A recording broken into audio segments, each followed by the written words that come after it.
It started when I was 6 years old. I was in school. It was the middle of a reading lesson, and I needed to pee badly. At that age, actually, a fair few kids still wet themselves, and I always got paranoid about embarrassing myself in public like that. I stuck my hand up and told Mrs. Zebby that I needed to use the bathroom. After the usual speech about how I should have gone at break, she gave me the key to the disabled access toilet, as it was the closest one to my classroom. It was the middle of 5th period, and the corridors were empty, and seemed cavernous to me. I was a short, scrawny thing back then. I sometimes had trouble with doors, especially unlocking them, and I fumbled for a good minute or two trying to get the blasted thing open. Anyway, as I sat on my porcelain throne, there came a knocking at the door. "Someone's in here," I called, disgruntled at this disturbance. There came a pause. Then the knocking resumed. It was faster now, more determined. "Wait a minute!" The knocking slowed, and a voice replied, "Let me in! I need to come inside!" The speaker's tone was thin and reedy. An adult I didn't recognize. I may have been 6, but I also had a fairly good understanding of bathroom etiquette, mainly that you didn't let more than one person into an area only slightly larger than a cupboard. "Go away!" I said. The knocking intensified again, until it was a frantic drumbeat, just a few feet from me and out of sight. I heard the voice shouting something, growing more and more desperate. "Let me in! Just open the door, please!" I was terrified by that point. The hammering and yelling was so loud, and yet nobody had come to investigate it. Eventually, my teacher came to find me, angry because I had been gone almost half an hour. When I refused to open the door to let her in, she got a spare key from the receptionist and then took me to the headmaster's office and called my parents. I was suspended for the rest of the week. I never told anyone what happened. A few weeks passed before my next encounter with this phenomenon. I had just celebrated my 7th birthday, and my family was having a barbecue in my honor. It was a gloriously sunny day, but as soon as we'd set everything up in the allotments behind our house, the coal refused to light. My dad asked me to go and get some fire starters from the shed in the front garden. It was pretty cramped inside, and I wouldn't fit all the way in, so I just opened it up, stood on tiptoes to reach the shelf holding my objective, then shut the door. As I turned away, a frantic knocking hit the other side of the door. "Open up! I need to come through!" This voice was not the one I had heard the month before. It was deeper, more brooding and angry.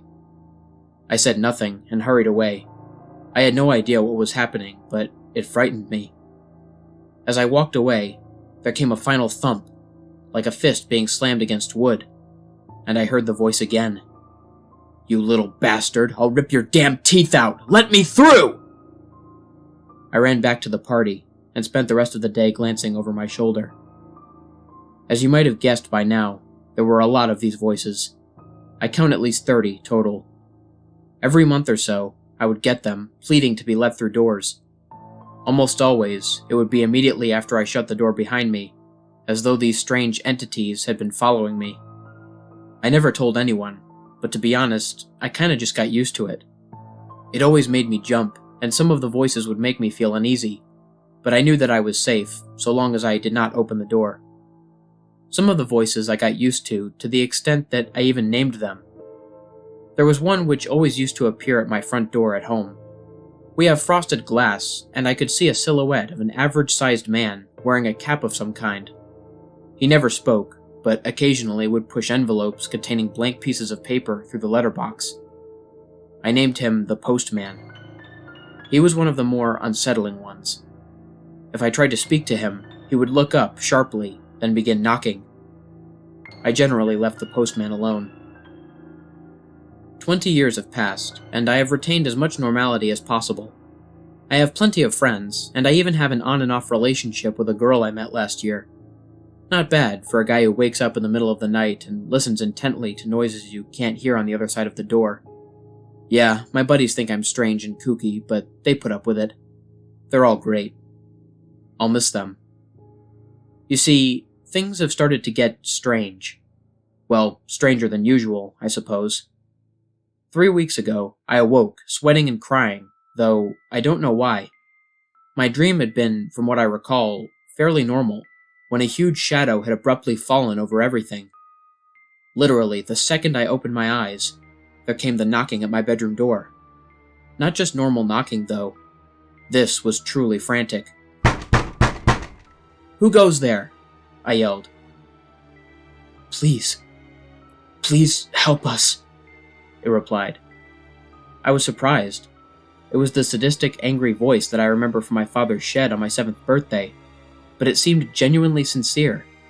There was a pained tone to it, too, as though the speaker were grievously wounded.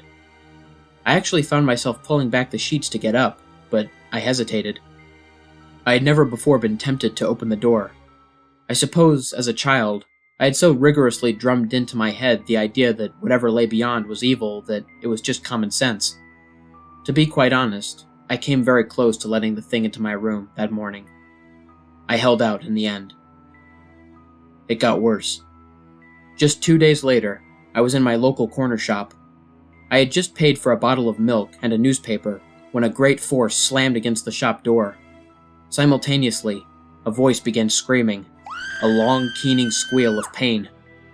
I whirled to face the door, but there were so many flyers plastered over the glass that I could only just make out the shape of a woman on the other side, slapping her palms against the window. The shopkeeper stared at me as though I were crazy. In the end, I asked if he had a bathroom I could use, murmured some half-thought-out excuse, and hid there for 10 minutes until the screaming stopped. There were 4 more incidents between then and now, a mixture of screams and tearful begging. The postman stopped by yesterday, too. He knocked, politely, before sliding his usual letter through the letterbox. Then another. Then another. A total of 10 plain brown envelopes. The postman waited for a few minutes, knocking occasionally, and then he left me alone. Each letter contained a sheet of A4 paper, but somebody had taken a black pen to the pages, scribbling and shading them with such vigor that there were large tears around the center, and the edges were frayed. I shoved them back into their envelopes, and tried to put it from my mind. Earlier today, my bedroom door shook violently. It wasn't a scream, or a howl, or a roar that I heard, though. It was just crying. Dozens and dozens of voices, sobbing quietly. Another blow struck my door. Plaster flaked from the walls and twirled to the carpet. No pleas, no bargaining, just sobbing. I jumped from my chair. A hairline crack split the frame of the door in one corner. My phone began to ring, and I heard a sharp rapping at the glass of my window behind the curtains. I tried answering the phone, but it was simply yet more voices crying. Not even sobbing, though, more like bawling in terror and anguish. I hung up, but it kept ringing, so I took the battery out. I have shoved most of my furniture against the window and door. It has been 3 hours since this latest attempt at entry began. The battering has not abated, nor is the crying. I'm fairly sure that my door won't hold much longer. As for my mediocre barricade, it could be swept aside in 2 minutes.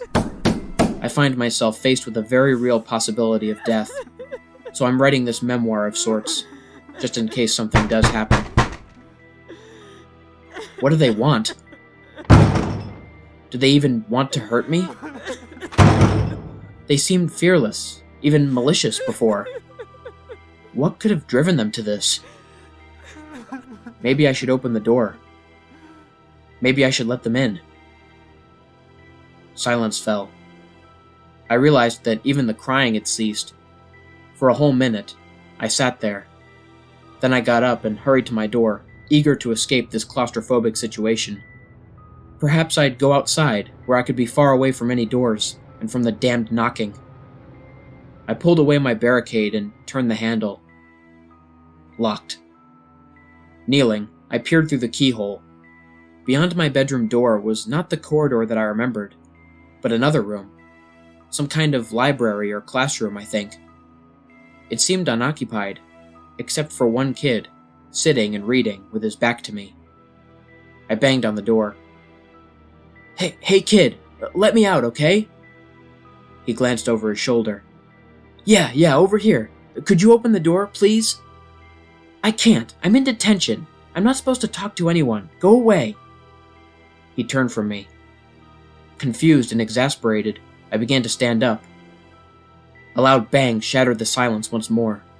I realized it sounded like a fist being pounded against glass. My window. I heard it again, but this was not the frantic knocking of somebody wanting to get inside. This was not even an attempt to break in. Whatever was beyond that curtain and glass knew I was inside. It knew I was frightened. In the most predatory and sadistic way possible, it wanted me to be afraid. I turned back to the door and began hammering on it frantically. "Hey, let me in, okay? I really need you to open the door."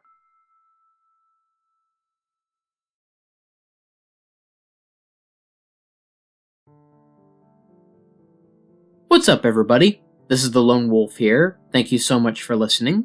I hope you guys enjoyed my narration of Knocking. If you're new to my channel, please consider liking, sharing, and subscribing if you enjoyed the story. Turn on the bell for notifications and join the Lone Wolf Pack. If any of you guys have a personal story or recommendation for me, or you just want to talk, there will be a link to my email, Twitter, Discord server, and Instagram in the description. There will also be links in the description for all of the music artists that I used in this video, along with each individual track that I used for those of you interested in the music. And last but certainly not least, if any of you guys have any ideas or tips for me to make my videos even better, please leave me a comment or send me a direct message. Until next time, stay spooky. And remember, the hunt begins when the moon is full. See you soon.